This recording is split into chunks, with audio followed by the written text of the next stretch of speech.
नमस्कार बच्चों। देखिए, हमने 13 नंबर अध्याय हम बीमार क्यों होते हैं उससे संबंधित एक पार्ट्स की बात कर ली थी, महत्व प्रश्नों से संबंधित। आज के इस वीडियो में हम लोग दूसरे पार्ट्स की बात करेंगे, जिसमें कुछ प्रश्न बनाए गए हैं जो थोड़े बड़े भी हैं और एक लाइनर वाले भी हैं। प्यारे बच्चों, सबसे पहले 1 नंबर पे आपके दिया हुआ है, कोई औषधि किसी विशेष वर्ग के रोगाणुओं पर ही प्रभाव डालती है, किसी अन्य वर्ग के रोगाणुओं पर क्यों नहीं। प्यारे बच्चों, प्रश्न को समझें एक बार। प्रश्न ये कह रहा है कि जब हम लोग कोई भी औषधि लेते हैं तो वो उस एक प्रकार के रोगाणु को ही नष्ट करने के काम आती है, अन्य रोगाणु पर अपना प्रभाव व्यक्त नहीं करती है। प्यारे बच्चों, ये जो है इसलिए क्योंकि औषधियों किसी विशेष वर्ग को ध्यान में रखकर ही बनाई जाती हैं। औषधियाँ जो हैं वो किसी विशेष वर्ग को ही ध्यान में रखकर क्या की जाती हैं, बनाई जाती हैं। एक वर्ग के रोगाणुओं में जैव प्रक्रिया एक जैसी होती है, जबकि अन्य वर्ग में जैव प्रक्रियाएं अलग होती हैं। तो उसी प्रक्रिया के ऊपर वो अटैक करेगी, जिससे वही जो है रोगाणु नष्ट हो पाएगा, अन्य रोगाणु जो है वो नष्ट नहीं हो पाएंगे। प्यारे बच्चों, इसके बाद में बात करते हैं दूसरे प्रश्न की। पेनिसिलिन नामक एंटीबायोटिक होती है प्यारे बच्चों प्रतिजैविक। मेरा आपको ऑफलाइन क्लास के अंदर अच्छी तरह से बताया हुआ है। एंटीबायोटिक को हिंदी में क्या बोलेंगे प्यारे बच्चों, प्रतिजैविक बोलेंगे। प्रतिजैविक किस प्रकार के जीवाणुओं पर प्रभावी है? पेनिसिलिन प्यारे बच्चों, मैं आपको इसके बारे में बहुत विस्तार से ऑफलाइन क्लासेज में बता चुका हूँ। ये प्रथम प्रतिजैविक है। कौन सी है? प्रथम प्रतिजैविक जो है वो है अलेक्जेंडर फ्लेमिंग द्वारा बनाई गई थी। किस प्रकार से इसकी खोज जो है वो हुई थी, स्ट्रेप्टोकॉक्स पर काम कर रहे थे, तब उसमें वृद्धि नहीं हो पा रही थी, तो उसमें जो प्रतिजैविक जो भी पेनिसिलिन नोटेटन नाम का कवक जो है उसके कारण वृद्धि नहीं हो पा रही थी, तब इससे ही एक पदार्थ प्राप्त करके पेनिसिलिन नामक प्रतिजैविक जो है वो बनाई गई। और ये कोशिका भित्ति बनाने वाले जीवाणुओं पर प्रभावी होती है, जो बैक्टीरिया सेल वॉल बनाते हैं और उस पर ये ज़्यादा अटैक करती है, जिससे वो नष्ट हो जाते हैं। इसके बाद में प्यारे बच्चों अगला प्रश्न है, ऐसे मध्यस्थ जो रोगाणुओं को रोगी तक, ऐसे मध्यस्थ जो, एक मिनट, एक प्रश्न बीच में रह गया, उसकी बात करते हैं। क्या प्रश्न है? ये ऊपर वाला देखिए, कोई भी एंटीबायोटिक वायरस संक्रमण पर प्रभावी क्यों नहीं होती? तो प्यारे बच्चों, मैंने आप लोगों को अच्छी तरह से नोट करवा के लिखवाया था, ये प्रश्न भी लिखवाया था, क्योंकि बैक्टीरिया की तुलना में वायरस की जैव प्रक्रिया, जैव रासायनिक प्रक्रिया जो होती है वो अलग होती है।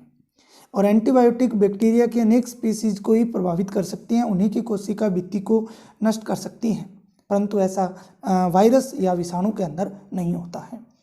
अगला प्रश्न है, मध्यस्थ, ऐसे मध्यस्थ जो रोगाणुओं की रोगी से अन्य पोषी तक पहुंचा देते हैं, उन्हें क्या कहते हैं?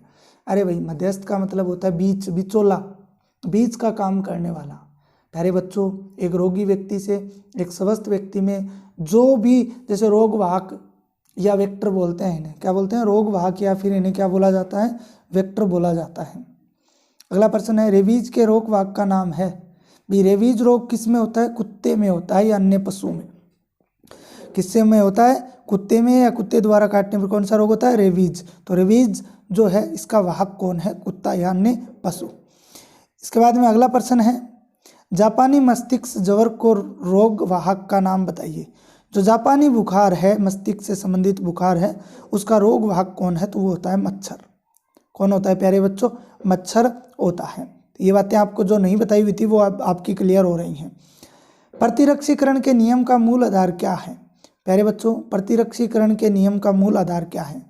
जब कोई रोगाणु पहली बार हमारे प्रतिरक्षा तंत्र पर हमला करता है, तो यह तंत्र रोगाणु के प्रति भी अपनी क्रिया करता है और फिर विशेष रूप से स्मरण कर लेता है कि किसने हमें अटैक किया है, और जब पुनः ऐसा ही रोगाणु संपर्क में आता है तो पूरी शक्ति से उसे नष्ट कर देता है। लेकिन पहली बार में वो इसको समझ नहीं पाता है। ठीक है, पहले संक्रमण की अपेक्षा दूसरा संक्रमण जल्दी ही क्या हो जाता है? समाप्त हो जाता है, और यही उसका क्या होता है? मूल आधार होता है।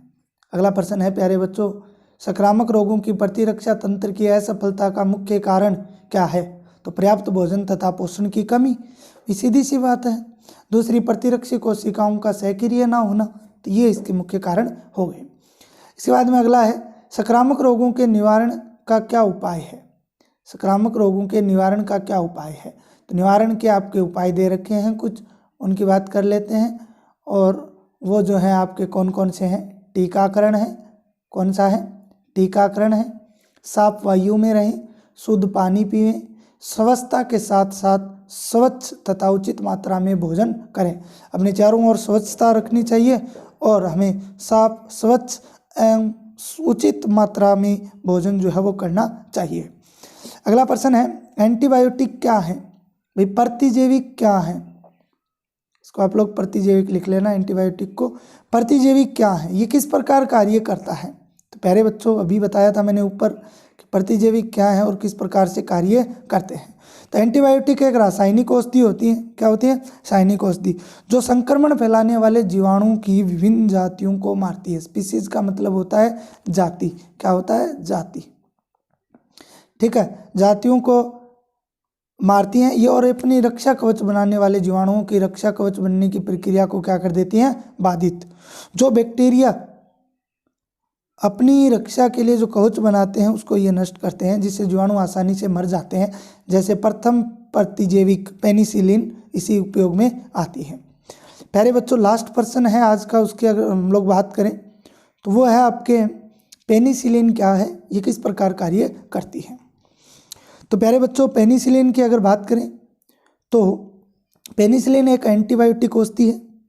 एंटीबायोटिक का मतलब प्रतिजैविक औषधि है, जो पेनिसिलिन नामक कवक से, और पेनिसिलिन ही नहीं, आपको पूरा नाम अगर बताऊं तो पेनिसिलिन नोटेटम, पेनिसिलियम तो इसकी वंश हो गया और नोटेटम इसकी जाति हो गई। इस कवक से जो है वो बनाई जाती है। यह संक्रमण फैलाने वाले जीवाणुओं की विभिन्न जातियों को मारती है और अपनी रक्षा कवच बनाने वाले जीवाणुओं को रक्षा कवच के प्रति क्रिया करती है और उन्हें बाधित कर देती है, जिससे बैक्टीरिया जो है वो मर जाते हैं प्यारे बच्चों, और रोगी व्यक्ति आसानी से ठीक हो जाता है। विश्व युद्ध के दौरान अमेरिका के बहुत सारे सैनिक घायल हो गए थे, उनके उपचार के लिए इस औषधि का बहुत ज़्यादा उपयोग जो है वो किया गया था। तो ये आपके इस हम बीमार क्यों होते हैं, इस प्रकार से हमने जो है आपके ये चैप्टर भी कंप्लीट कर लिया है। प्रश्न उत्तरों की बात कर लिया, महत्वपूर्ण प्रश्नों की जो है वो बात हमने कर ली है। आगे वाली वीडियो के अंदर हम एक और नया चैप्टर लेके आएंगे, जिसके अन्य महत्वपूर्ण प्रश्नों की बात जो है वो करेंगे। तो प्यारे बच्चों, हम आशा करते हैं कि आप लोग लगातार अपनी पढ़ाई कर रहे हैं, जो छुट्टियां हो रखी हैं उनका फ़ायदा आप लोग उठा रहे हैं, पूरा वीडियो देख रहे हैं, साथ में अपनी नोटबुक में जितने प्रश्न मैं दे रहा हूँ उतने कर रहे हैं, बाकी विषयों के भी आप लोग कर रहे हैं। तो प्यारे बच्चों, अपनी पढ़ाई को निरंतर बनाए रखें। हम जल्द ही एक वीडियो और अगले वीडियो को लेकर मिलते हैं। तब तक के लिए आप लोग पढ़ते रहें, मस्त रहें और अपनी पढ़ाई में व्यस्त रहें। तब तक के लिए धन्यवाद।